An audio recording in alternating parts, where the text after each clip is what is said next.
Hello friends, வணக்கம் and welcome back to my channel. இன்னைக்கு நம்ம சேனல்ல எலுமிச்சம்பழம் வச்சு எவ்வளவு டேஸ்டியான ஒரு pickle ரெசிபி ரொம்ப குயிக்கா எப்படி பண்றதுன்னு பார்க்கலாம் friends. அதுக்கு பாத்தீங்கன்னா நான் ஒரு 2 எலுமிச்சங்காய் எடுத்து நல்லா வாஷ் பண்ணிட்டு தொடச்சி எடுத்து வச்சிருக்கேன் தண்ணி இல்லாம. இப்போ இந்த மாதிரி ஒரு ஷார்ப்பான கத்தி எடுத்துக்கலாம். அதை வந்து ஒரு ஓரமா இந்த மாதிரி அந்த எலுமிச்சங்காயில வந்து குத்திக்கோங்க. குத்திட்டு இந்த எலுமிச்சங்காயை வந்து நம்ம நல்லா சூடு பண்ணிக்கலாம்.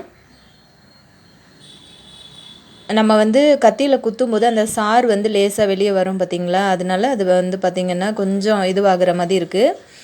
காய் வந்து ரொம்ப வெயிட்டாக இருக்கிறதுனால கத்தியிலேருந்து ஸ்லிப் ஆகிடுச்சு.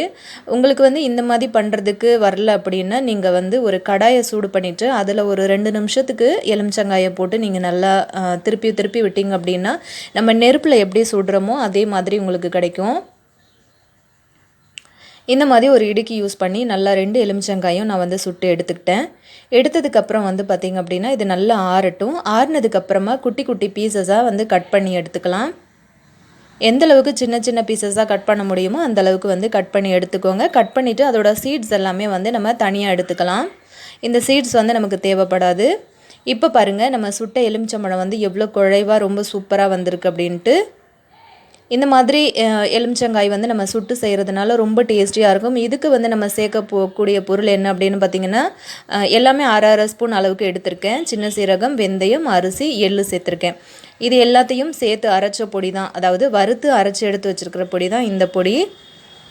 நான் உங்களுக்கு இன்றைக்கி அது என்ன பொருள், அதாவது என்ன பொருள் நான் சேர்த்துருக்கேன் அப்படிங்கிறதுக்காக நான் உங்களுக்கு அதுக்கு பிளேட்டில் வச்சு காமிச்சேன்.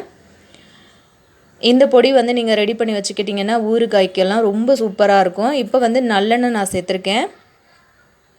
கடுகு சேர்த்து வெடித்ததுக்கப்புறமா நம்ம எடுத்து வச்சுருக்கிற எலுமிச்சம்பழ துண்டுகளை அதுக்குள்ளே வந்து சேர்த்துக்கலாம். எடுத்த பொருட்கள் எல்லாத்தையும் நீங்கள் வறுத்துக்கணும். வறுத்துட்டு அதுக்கப்புறம் நீங்கள் அரைச்சதுக்கப்புறமா தான் இதில் சேர்க்க முடியும். இப்போ ஒரு 1/2 ஸ்பூன் அளவுக்கு மிளகாத்தூள் சேர்த்துருக்கேன். உங்கள் காரத்துக்கு தகுந்த மாதிரி சேர்த்துக்கோங்க. இப்போ நம்ம எடுத்து வச்சோம் இல்லையா அந்த பவுடர் ஒரு 1/2 ஸ்பூன் அளவுக்கு நான் வந்து சேர்த்துருக்கேன். அடுப்பை வந்து நல்லா சிம்மில் வச்சுட்டு நல்லா அந்த மாதிரி கலந்து கொடுங்க. நல்லா அந்த எலுமிச்சம்பழம் வந்து நல்லா வேகட்டும்.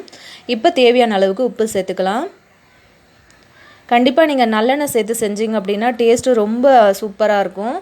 இப்போ பாருங்கள் நல்லா லோ ஃப்ளேமில் வச்சு நம்ம கலரி கொடுக்கும்போது ரொம்ப டேஸ்டியாக வந்தது. நல்லா அந்த தோல் எல்லாம் எலுமிச்சம்பழத்தோட தோல் எல்லாமே நல்லா எண்ணெயில் பொரிஞ்சிருச்சு பாருங்கள். எவ்வளோ டேஸ்டி, பார்க்குறதுக்கு அவ்வளோ சூப்பராக இருக்குது பாருங்கள். இது வந்து நல்லா இன்னும் அந்த எண்ணெயில் ஊற ஊற உங்களுக்கு அவ்வளோ டேஸ்டியான ஒரு பிக்கல் வந்து உங்களுக்கு கிடைக்கும். இதை வந்து சுட சுட வெறும் ரைஸ் கூடவே நீங்கள் வந்து வச்சு சாப்பிட்லாம். சைடிஷ்க்கு வேறு எதுவுமே உங்களுக்கு தேவைப்படாது. இந்த வீடியோ உங்களுக்கு பிடிச்சிருந்ததுன்னா லைக், ஷேர், கமெண்ட் பண்ணுங்கள். நம்ம சேனலை சப்ஸ்கிரைப் பண்ணிக்கோங்க. தேங்க்யூ.